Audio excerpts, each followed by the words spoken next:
আসসালামু আলাইকুম ওয়া রাহমাতুল্লাহ। শরীরে যে কোনো ব্যথা দূর করার আমল ও নিয়ম। বর্তমান সময়ে মানুষের রোগ ব্যাধির মধ্যে ব্যথা বেদনা অন্যতম। এসব ব্যথা থেকে মুক্তি পেতে চিকিৎসা ও চেষ্টার শেষ নেই।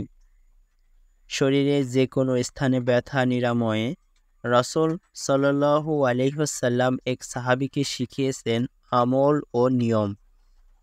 হাদিসে ব্যথা নিরাময়ে রয়েছে অনেক আমল ও দোয়া।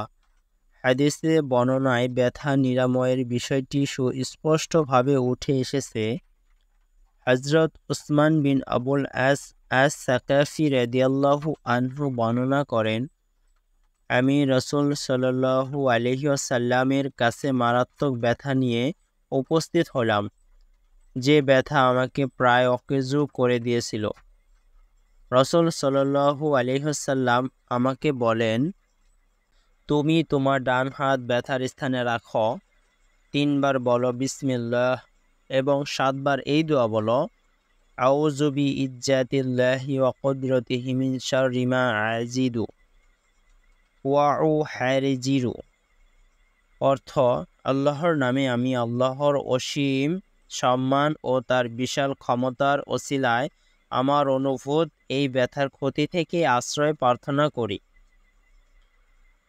ব্যথার স্থানে ডান হাত রেখে ৩ বার বিসমিল্লাহ বলা এবং ৭ বার এই দোয়া পড়তে থাকা আর ব্যথার স্থানে মর্দন করা।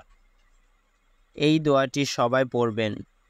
যখনই ব্যথা বা বেদনা অনুভব করবেন, সেই স্থানে হাত রেখে এই দোয়াটি ৭ বার পাঠ করবেন। চ্যানেলটিতে নতুন হয়ে থাকলে সাবস্ক্রাইব করে পাশে থাকবেন এবং লাইক কমেন্ট করতে ভুলবেন না।